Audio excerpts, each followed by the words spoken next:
Perkenalkan, nama saya Daniel Christian Sinurat dengan NIM 210306089. Prodi Peternakan, Fakultas Pertanian, Universitas Sumatera Utara. Baiklah, saya akan menjelaskan struktur molekul dari enzim. Enzim terdiri dari dua komponen, yaitu bagian pro atau apoenzim dan bukan bagian dari protein atau gugus prostetik. Apoenzim tersusun atas protein dan mudah berubah tergantung faktor lingkungan, misalnya pH dan suhu. Fungsi kofaktor ialah katalis yang mampu meningkatkan kerja enzim, sedangkan ion organik dalam gugus prostetik disebut koenzim, yang berfungsi untuk memindahkan zat kimia dari satu enzim ke enzim yang lainnya. Yang kedua, jelaskan dua model cara enzim bekerja. Yang pertama, teori gembok dan kunci atau lock and key. Menurut teori ini, suatu enzim hanya bekerja untuk satu jenis substrat saja yang akan berikatan pada sisi aktif. Enzim diibaratkan sebagai gembok dan substrat diibaratkan sebagai kunci.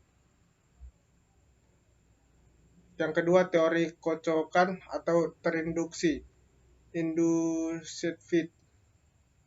Menurut teori ini, kofaktor atau aktivator enzim akan berikatan dengan sisi allosterik dengan cara mengubah bentuk sisi aktif enzim agar dapat mengikat substrat tertentu. Substrat kemudian diubah menjadi produk dan lepas dari enzim. Yang ketiga, klasifikasi enzim secara internasional. Yang pertama, oksidoreduktase, transfer elektron, contohnya alkohol dehidrogenase. Yang kedua, transfer gugus fungsi, contohnya heksokinase.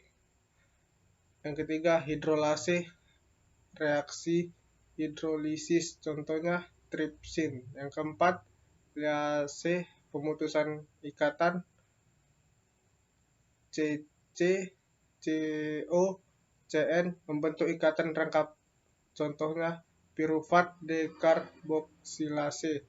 Yang kelima, isomerase, pemindahan gugus dalam molekul, membentuk isomer, contohnya maleat isomerase. Yang keenam, ligase atau sintetase, pembentukan ikatan, contohnya pirufat karboksilase. Yang keempat, sifat-sifat dari enzim. Yang pertama, enzim tersusun atas protein, tapi tidak semua protein merupakan enzim. Yang kedua, enzim merupakan katalis yang dapat mengubah laju reaksi tanpa ikut bereaksi.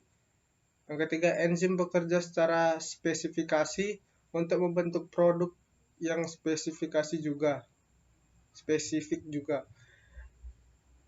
Yang berikutnya, enzim dapat digunakan berulang kali atau reusable karena tidak ikut bereaksi.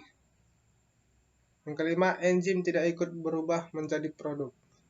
Yang keenam, kerja enzim bersifat bolak-balik atau reversible, yaitu dari substrat menjadi produk atau produk menjadi substrat.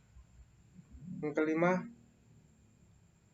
proses katalisator dalam proses bekerja.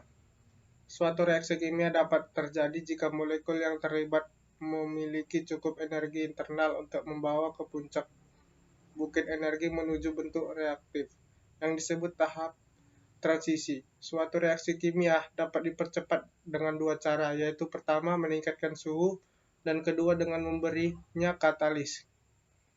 Yang keenam, faktor yang mempengaruhi kerja enzim. Yang pertama, suhu.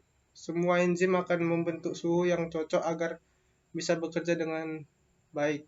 Laju reaksi biokimia meningkat seiring dengan kenaikan suhu. Hal ini karena panas meningkat suatu energi kinetik dari suatu molekul yang hingga menyebabkan jumlah tabrakan di antara suatu molekul meningkat. Sedangkan dalam kondisi suhu rendah, suatu reaksi menjadi lambat karena hanya terdapat sedikit kontak antara substrat dan enzim. Namun pada suhu yang ekstrim juga tidak baik untuk suatu enzim. Di bawah pengaruh sebuah suhu yang sangat tinggi, molekul enzim ini cenderung terdistorsi, yang sehingga laju reaksi pun jadi menurun. Yang kedua, nilai pH.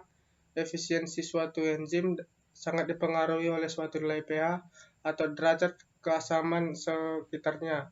Ini dikarenakan muatan komponen asam amino enzim berubah bersama dengan perubahan nilai pH. Secara umum, kebanyakan enzim tetap stabil dan bekerja baik pada kisaran pH 6 dan 8.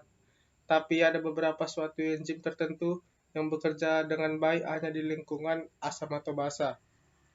Nilai pH yang menguntungkan bagi enzim tertentu sebenarnya tergantung pada sebuah sistem biologis tempat enzim tersebut bekerja.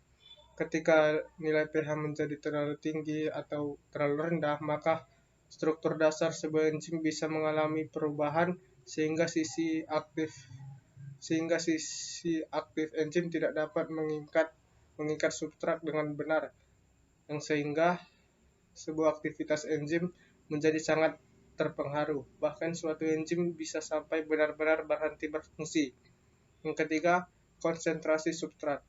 Konsentrasi substrat yang lebih tinggi yang berarti lebih banyak jumlah molekul substrat yang terlibat dengan sebuah aktivitas enzim, sedangkan pada konsentrasi substrat yang rendah berarti lebih sedikit jumlah molekul substrat yang melekat pada enzim, yang mengakibatkan berkurangnya aktivitas enzim.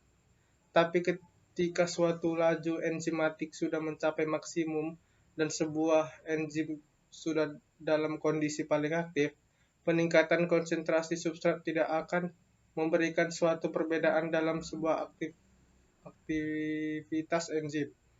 Dalam kondisi seperti ini, di sisi aktif semua enzim terus terdapat substrat, yang sehingga tidak ada tempat untuk substrat ekstra.